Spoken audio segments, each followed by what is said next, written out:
अस्सलाम वालेकुम। आज के इस तफसीली जायजे में हम एक ऐसे तज़ाद पर बात करने वाले हैं जो मेरा ख्याल है हम में से हर उस शख्स ने महसूस किया होगा जो आज के इस जदीद दौर में सांस ले रहा है। जी बिल्कुल, ये एक ऐसी चीज है जो हम सबके इर्द गिर्द मौजूद है। हाँ, मतलब ज़रा गौर किया जाए तो हम इंसानी तारीख के एक ऐसे दौर में ज़िंदा हैं जहाँ मालूमात का सबसे बड़ा ज़ख़ीरा बस हमारी जेब में रखे एक स्मार्टफोन के अंदर मौजूद है। सेकंड्स के अंदर। जी, चंद सेकंड्स के अंदर इंसान दुनिया की किसी भी लाइब्रेरी तक पहुंच सकता है, हज़ारों मज़ामीन पढ़ सकता है। लेकिन उस सब के बावजूद एक अजीब सी रूहानी और ज़हनी उलझन है, एक खालीपन सा महसूस होता है, एक भटकने का एहसास होता है ना। हम इसी मुअम्मे को हल करने की कोशिश करेंगे। हमारे पास आज जिस तहरीर का माखज़ है वो Islamic sciences and modern technology के प्लेटफॉर्म से शाया हुई है, जिसे आजिज़ मुसलमान के कलम से तहरीर किया गया है। और इसका मौजू वाकई बहुत फिक्रंगीज है। जी, इसका मरकज़ी मौजू और सवाल बज़ाहिर बहुत सादा सा है, यानी जहालत कैसे ईमान को कमज़ोर कर देती है। लेकिन जैसे जैसे हम इसका जायज़ा लेंगे ये वाज़े होगा कि ये तहरीर सिर्फ रिवायती जहालत की बात नहीं कर रही। बिल्कुल नहीं, ये आज की जहालत की बात है। जी, ये आज के दौर में मालूमात की भरमार के बीच पैदा होने वाली उस नई जहालत की निशानदेही कर रही है जो इंसानी ज़िंदगी, नफ्सियात और सबसे बढ़कर अखलाकियात पर क्या मनफी असरात मुरतब कर रही है। मेरा ख्याल है आज के दौर का ये सबसे सुलगता हुआ मसला है। इस तहरीर की गहराई इस बात में है कि ये सिर्फ एक फ़लसफ़ियाना बहस नहीं छेड़ती, बल्कि ये कुरान, हदीस और असर हाजिर के मसाइल का एक ज़बरदस्त इम्तिजाज पेश करती है। एक बहुत ही प्रैक्टिकल अप्रोच है इसमें। बिल्कुल, ये माखेज़ हमें मसले की जड़ों तक ले जाता है और वाज़े करता है कि जो उसूल सदियों पहले सिखाए गए थे वो आज के इस डिजिटल दौर में कहीं ज़्यादा अहमियत इख्तियार कर गए हैं। जब इंसान इस तज्ज़िये को समझता है तो उसे अंदाज़ा होता है कि ये सारा बहरान सिर्फ मालूमात की कमी का नहीं है। तो फिर किस चीज़ का बहरान है? ये बहरान मालूमात को प्रोसेस करने की हिकमत ना होने का है। यानी हम डेटा और हकीकी इल्म के दरमियान फ़र्क करना छोड़ चुके हैं। चलें इस बात की गहराई में चलते हैं और इसे खोल कर देखते हैं। माखज़ में इस्लाम के बिल्कुल इब्तिदाई दौर और उसकी बुनियाद का जिक्र किया गया है और एक ऐसा पहलू सामने रखा गया है जो आम तौर पर हमारी नज़रों से ओझल रहता है। वो कौन सा पहलू? वो ये कि इस्लाम की बुनियाद किसी रस्म रिवाज या अंधे अकीदे पर नहीं रखी गई, बल्कि खालिसतन इल्म पर रखी गई है।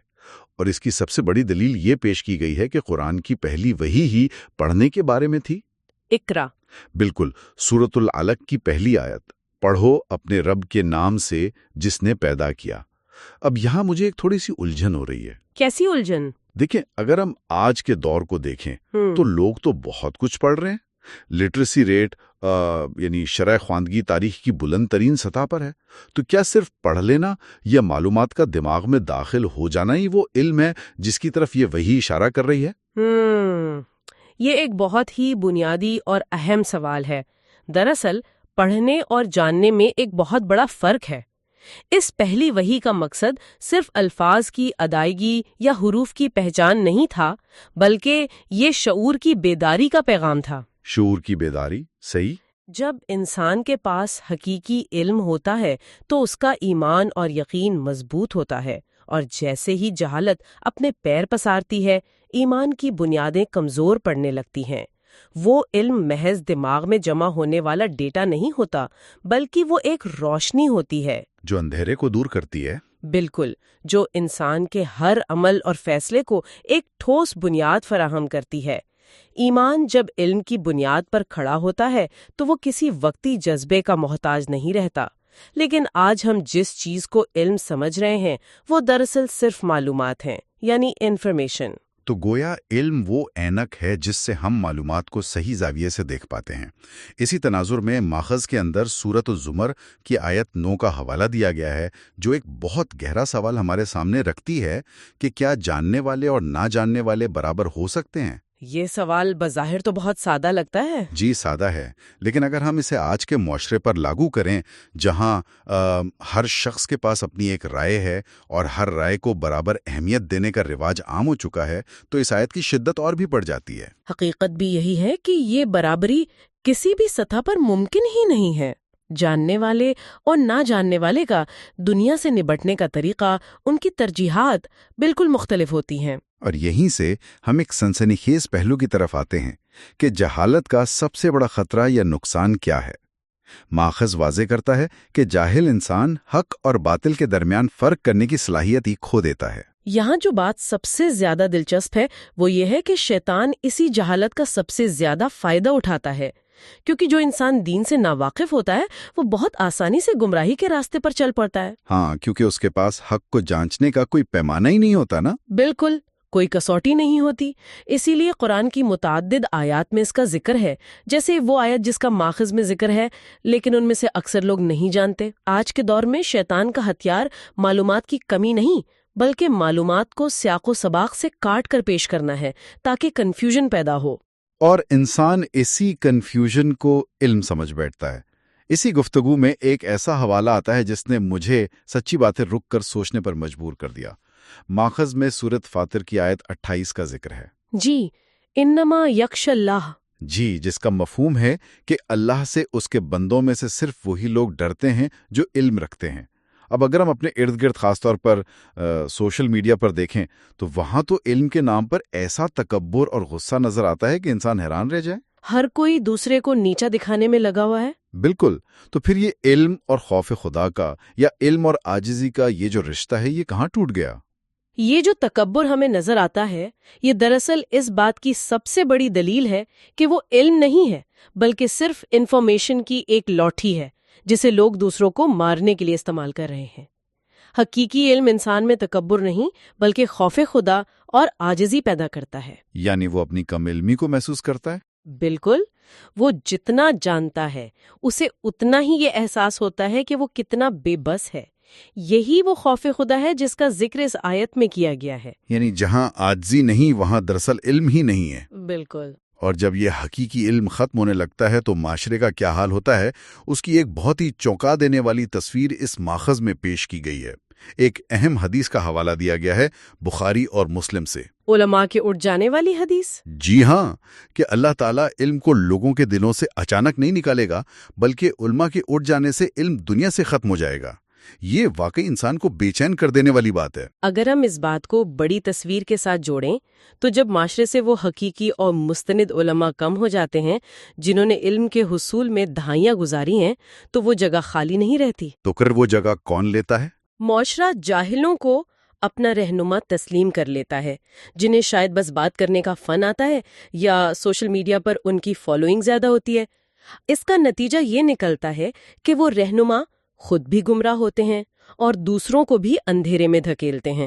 ایک 15 سیکنڈ کی ویڈیو میں دیا گیا کوئی غیر مستند فتویٰ لاکھوں لوگوں تک پہنچ جاتا ہے، اور پھر انسان کیسے جہالت کی وجہ سے گناہوں کی دلدل میں پھنستا ہے میزبان بتائے گا۔ میرا مطلب ہے کہ ماخذ کی روشنی میں سورۃ النساء کی آیت 17 پیش کی گئی ہے کہ اللہ کے نزدیک توبہ ان لوگوں کے لیے ہے جو جہالت کی وجہ سے غلط کام کر بیٹھتے ہیں۔ یہ بہت گہری بات ہے۔ اس کا مطلب ہے کہ بیشتر گناہوں کی جڑ انسان کا حقیقی علم سے محروم ہونا ہے۔ بالکل، انسان ایک وقتی لذت یا عارضی فائدے کے سامنے اس لیے ہتھیار ڈال لیتا ہے کیونکہ اس کے پاس اس سچائی کا وہ گہرا علم نہیں ہوتا جو اسے مضبوط رکھ سکے۔ علم دراصل ایک ڈھال ہے، ایک اندرونی الارم سسٹم ہے جو آپ کو خطرے سے روکتا ہے۔ یہاں یہ بات واقعی بہت دلچسپ ہو جاتی ہے۔ ماخذ ایک تاریخی طریقہ کار کی طرف لاتا ہے جو بہت متاثر کن ہے۔ حضرت عبداللہ بن مسعود رضی اللہ تعالیٰ عنہ کا ذکر کیا گیا ہے کہ صحابہ کرام محض قرآن پڑھتے نہیں تھے بلکہ اسے سمجھتے تھے۔ ان کا باقاعدہ ایک اصول تھا۔ جی، ان کا اصول تھا کہ وہ 10 آیات سیکھتے، ان کا مفہوم سمجھتے، ان پر عمل کرتے اور پھر آگے کی آیات کی طرف بڑھتے۔ اسی لیے ان کا ایمان پہاڑوں جیسا مضبوط تھا۔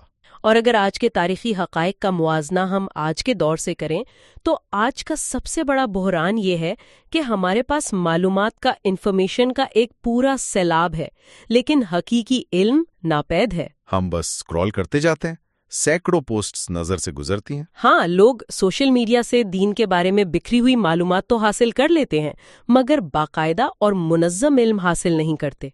हमने दीन को भी एक कंटेंट समझ लिया है जिसे बस कंज्यूम करना है। ये कंटेंट वाली बात बड़ी अहम है, और इसके नतीजे में मुआशरे में गलत फहमियाँ परवान चढ़ती हैं, आपसे इख्तिलाफात में इजाफा होता है और इंसान का ईमान कमज़ोर पड़ जाता है। वो सुकून जो दीन का असल मकसद था वो कहीं खो जाता है। तो इस सारी गुफ्तगू को अगर समेटा जाए तो इस्लाह का रास्ता क्या है? अगर हम अपने ईमान को बचाना और मजबूत करना चाहते हैं तो उसका वाहिद हल इल्म का उसूल है। तहरीर के आखिर में इब्न माजा की हदीस पेश की गई है कि इल्म हासिल करना हर मुसलमान पर फ़र्ज है। इल्म के आने से ही ईमान मजबूत होता है। बिल्कुल, और ज़िंदगी में हकीकी तब्दीली आती है। माखज़ की इस दुआ और इख्तितामी पैगाम को अगर हम दोहराएं तो इसमें कहा गया है कि आज हमें ये फैसला करना है कि हम जहालत के अंधेरे का इंतखाब करते हैं या इल्म की रोशनी का। साथ ही घरों में मोहब्बत, सुकून, बरकत और ख़ानदानी निज़ाम की मजबूती के लिए दुआ की गई है। ये बहुत ही जामे और खूबसूरत इख्तिताम है इस तहरीर का। अब जबकि हमने इस माखूज़ पर तफसीरी बात कर ली है, तो मैं इख्तिताम पर सुनने वालों के लिए एक नया लेकिन माखूज़ की बुनियाद से जुड़ा हुआ सवाल छोड़ना चाहूँगी, ताकि हम सब इस तफसीली जायजे के बाद खुद भी गौर व फिक्र करें। ये तो बहुत ज़बरदस्त बात है, बताइए वो क्या सवाल है? आज के जायजे से ये तो वाज़े हो गया कि मालूमात इकट्ठा करने और हकीकी इल्म हासिल करने में ज़मीन आसमान का फ़र्क है। लेकिन सोचने की बात यह है, आज के इस डिजिटल दौर में जब मस्नूई ज़हानत यानी एआई और सोशल मीडिया के एल्गोरिदम्स ये तय कर रहे हैं कि हम क्या पढ़ेंगे और क्या देखेंगे, तो क्या हम वाकई आज़ादाना इल्म हासिल कर रहे हैं? ये एक बहुत गहरी बात है। हाँ, या हम सिर्फ अपनी ही पसंदीदा और हम ख्याल आरा के एक दायरे में, जिसे एको चैम्बर कहा जाता है, उसमें कैद होकर उसे इल्म समझने की गलती कर रहे हैं? क्या ये जदीद टेक्नोलॉजी हमें सच्चाई के करीब कर रही है या एक नई और खामोश जहालत के अंधेरे में धकेल रही है? ओहो, ये तो वाकई जहन के दरीचे खोल देने वाला सवाल है। क्या हम कुछ नया सीख रहे हैं या सिर्फ अपने ही तासुबात को मजीद पुख्ता कर रहे हैं? ये एक ऐसी डिजिटल जहालत का तस्वुर है जिस पर हम सबको बहुत गहराई से गौर करना चाहिए। आज का ये तफसीली जायजा वाकई बहुत ही शानदार और चश्मकुशा रहा। उम्मीद है कि इस इल्मी गौते ने हम सब के लिए सोचने का एक नया और वसीतर जाविया खोला होगा। और इसी गर्मजोशी और इत्तेफाक के साथ हम आज के इस गहरे जायजे को यहीं पर तमाम करते हैं। सच्चाई की तलाश जारी रखिएगा, अपना बहुत ख्याल रखिएगा। अल्लाह हाफिज।